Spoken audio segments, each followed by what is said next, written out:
ഇന്നത്തെ ഈ വിജയവേദി പ്രോഗ്രാമിലേക്ക് ഏവരെയും സ്വാഗതം ചെയ്യുന്നു. ഇന്ന് ഈ എപ്പിസോഡ് ഞങ്ങൾ മത്തിക്കരയിൽ മറ്റൊരാളെയും കൂടി പരിചയപ്പെടാൻ പോവാണ്. മത്തിക്കര എന്ന് പറയുന്നത് ബാംഗ്ലൂരിലുണ്ട്. നമ്മൾ പ്രേക്ഷകർക്ക് എല്ലാവർക്കും അറിയാം. ബാംഗ്ലൂരിൽ ഒത്തിരി മലയാളികളുണ്ട് എന്നുള്ള കാര്യം അറിയാം. നല്ല മലയാളികളുണ്ട്, മാത്രമല്ല നല്ല ബിസിനസ് പീപ്പിൾ ഉണ്ട്, അവരുടെ ഫാമിലി ഉണ്ട് ഇവിടെ. ഇന്ന് നമ്മൾ മീറ്റ് ചെയ്യാൻ പോകുന്ന ബിസിനസ് അല്ലെങ്കിൽ ഈ എപ്പിസോഡിന്റെ വിഷയം എന്താണെന്ന് നോക്കിക്കഴിഞ്ഞാൽ ഡ്രൈവിംഗ് സ്കൂളിനെ കുറിച്ചാണ്. ഇവിടെ ഫിലിപ്സ് ഡ്രൈവിംഗ് സ്കൂൾ എന്ന മത്തിക്കരയിൽ ഓൺ ചെയ്തുകൊണ്ടിരിക്കുന്ന ഒരു പ്രൊപ്രൈറ്ററിയാണ് നമ്മൾ മീറ്റ് ചെയ്യാൻ പോകുന്നത്. He is mister Francis Thomas. അദ്ദേഹത്തിന് നമുക്ക് നമ്മുടെ പ്രോഗ്രാമിലേക്ക് സ്വാഗതം ചെയ്യാം. നമസ്കാരം സാർ. നമസ്കാരം സാർ. നമുക്ക് പണ്ട് തൊട്ട് തുടങ്ങാം, ചൈൽഡ്ഹുഡ് തൊട്ട്. അവിടെ നിന്ന് വരുമ്പോഴാണ് കറക്റ്റായിട്ട് എല്ലാ കാര്യം പ്രേക്ഷകർക്ക് മനസ്സിലാവുക. ജനിച്ചു വളർന്ന സ്ഥലം എവിടെയാണ്? എറണാകുളത്ത് പച്ചാളം എന്ന സ്ഥലത്താണ്. എറണാകുളത്താണ്. പിന്നെ എത്ര വരെ അവിടെ പഠിച്ചു നിങ്ങൾ? അവിടെ ഞാൻ ഡിഗ്രി വരെ അവിടെ പഠിച്ചു. അത് കഴിഞ്ഞിട്ട് അവിടെ സെൻട്രൽ ഗവൺമെന്റ് ഒരു ഫേമിലായിരുന്നു ജോലി. സെൻട്രൽ ഗവൺമെന്റിൽ. ശരി. അത് കഴിഞ്ഞിട്ടാണ് ഒരു കാഷ്വലായിട്ട് ഇങ്ങോട്ട് വന്നതാണ് ബാംഗ്ലൂർ. ഏത് വർഷമാണ് വരുന്നത്? 89 ലാസ്റ്റ് ഓഗസ്റ്റ്. ഈ സെയിം മന്ത് ഓഗസ്റ്റിലാണ് ഞാൻ വന്നത്. അത് വന്നിട്ട് തിരിച്ചു പോകാന്നുള്ള ഇതിലായിരുന്നു വന്നത്.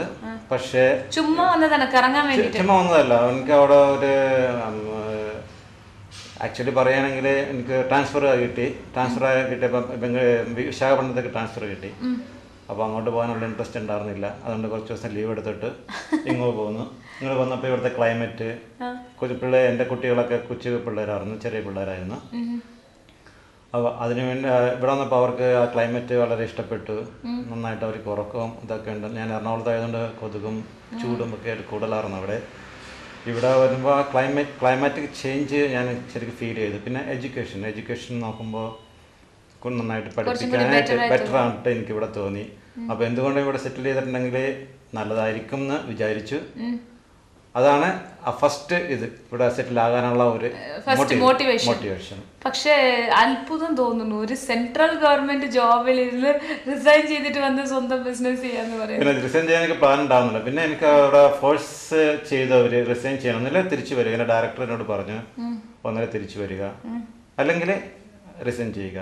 കാരണം അവർക്ക് പ്രഷർ, ഇവന് ലെവലിൽ നിന്ന് അവർക്ക് പ്രഷറൊക്കെ ഉണ്ടായിരുന്നു. കാരണം ഈ പോസ്റ്റിലേക്ക് തന്നെ വേറൊരാൾ വെയിറ്റ് ചെയ്യാനുണ്ടായിരുന്നു. അതും ഞങ്ങളുടെ ഒരു ഡയറക്ടർ എന്ന നിലയിലുള്ള ഒരാളുടെ മോളായിരുന്നു വെയിറ്റ് ചെയ്തിരുന്നത്. അപ്പോൾ ആ കണ്ടീഷനിൽ ഞാൻ ഫോഴ്സിബിൾ ആയിട്ടാണ് റിസൈൻ ചെയ്ത് ഇവിടെ. പക്ഷെ എനിക്കത് മോശമായിട്ട് തോന്നിയില്ല. എത്ര കാലം ലീവ് എടുത്തു ജോബിന്? ഞാൻ അധികം നാൾ ലീവ് എടുത്തില്ല. ഒരു 6 മാസം ലീവ് എടുത്തുള്ളൂ. 6 മാസം ലീവ് എടുത്തു. അപ്പൊ 6 മാസം ആ ചെയ്യുന്ന ആ പോസ്റ്റിലുള്ള വേക്കൻസി ആവില്ലേ? ഇല്ല, അത് വേറെ ആളുണ്ടായിരുന്നു, ടെമ്പററി ആയിട്ടുണ്ടായിരുന്നു ആ സമയത്ത്. അവരെ പെർമനൻസി കിട്ടാൻ വേണ്ടിയിട്ടാണ് ഒരു ഫോഴ്സ് വന്നത്. അപ്പോൾ അങ്ങനെ ഞാൻ റിസൈൻ ചെയ്തപ്പോൾ അവർക്ക് പെർമനൻസി കിട്ടുകയും ചെയ്തു. അപ്പോൾ ഞാനിവിടെ എനിവേ ഇവിടുത്തെ ക്ലൈമാറ്റിക് ഇതൊക്കെ എനിക്ക് ഇഷ്ടപ്പെട്ടു. എഡ്യൂക്കേഷൻ ഇതായിട്ട് പിള്ളേരുടെ ഭാവി ഫ്യൂച്ചർ എനിക്ക് കുറച്ചുകൂടി നല്ലതായിട്ട് ഇവിടെ തോന്നി. അപ്പോൾ ആ ഒരു ഇതിലാണ് റിസൈൻ ചെയ്തത്. ശരി. അത്ഭുതമാണോ തോന്നുന്നത്, ഒരു സെൻട്രൽ ഗവൺമെന്റ് ജോബിൽ നിന്ന് റിസൈൻ ചെയ്തിട്ട് സ്വന്തമായിട്ട്? അതിപ്പോ നിങ്ങൾക്ക് ബാംഗ്ലൂർ ഇഷ്ടമായതുകൊണ്ട് പിന്നെ അത് റിസൈൻ ചെയ്തപ്പോ വലിയ ബുദ്ധിമുട്ടും സങ്കടമൊന്നും തോന്നിയിട്ടില്ല? എപ്പോഴും തോന്നിയിട്ടില്ല. പിന്നെ ബാംഗ്ലൂർ ചെന്ന് എന്ത് ചെയ്യുന്നുള്ള ഒരു ഇതുണ്ടായിരുന്നല്ലേ? അത് ഇവിടെ എൻ്റെ സിസ്റ്ററും ബ്രദറിലും ഇവിടെ എസ്റ്റാബ്ലിഷ് ആയിട്ട് ഒരു ഡ്രൈവിംഗ് സ്കൂൾ നടത്തുന്നുണ്ടായിരുന്നു. ഫിലിപ്സ് ഡ്രൈവിംഗ് സ്കൂൾ ആ സമയത്തുണ്ടായിരുന്നു. എൻ്റെ ഗുരു എന്ന് പറയാം മിസ്റ്റർ ഫിലിപ്പ്. ഈ ഫീൽഡിലെ എൻ്റെ ഗുരുവായിട്ട് ഞാൻ എൻ്റെ ഗുരുവാണ്. വന്ന കാലഘട്ടത്തിൽ എവിടെ താമസമൊക്കെ ഉണ്ടായിരുന്നു? ഞാൻ ഇന്ദിരാനഗറിൽ താമസിക്കുകയായിരുന്നു. വീട് എൻ്റെ ഞാൻ പറഞ്ഞില്ല, ബ്രദറിൻ്റെ ഇതിലെ ആ വീട് എനിക്ക് ശരിയാക്കി തന്നിട്ടുണ്ടായിരുന്നു. അവിടെ വന്ന് താമസിച്ച് വിത്തിൻ 1 വീക്കിൽ എനിക്ക് വീട് കിട്ടി. സെയിം കോമ്പൗണ്ടിൽ തന്നെ. അവിടെ ഒരു 3 വീടുകൾ ഇങ്ങനെ ആ കോമ്പൗണ്ടിലുണ്ടായിരുന്നു. അപ്പോൾ എൻ്റെ ലക്കിന് ആ ഒരു വീട് കാലിയായിട്ടുണ്ടായിരുന്നു ആ സമയത്ത്. അപ്പോൾ അവിടെ എടുത്ത് അത് 89 ജാനുവരിയിൽ ഞാൻ മത്തിക്കരയിലോട്ട് വന്നു. മത്തിക്കര വീട് വാങ്ങിച്ചില്ല, വാടക റെന്റിലായിരുന്നു. ഇന്ദിരാനഗറിന് മത്തിക്കരയ്ക്ക് വരാൻ എന്താ കാരണം? ഞാൻ ഡ്രൈവിംഗ് സ്കൂൾ ഇവിടെ സ്റ്റാർട്ട് ചെയ്തത്.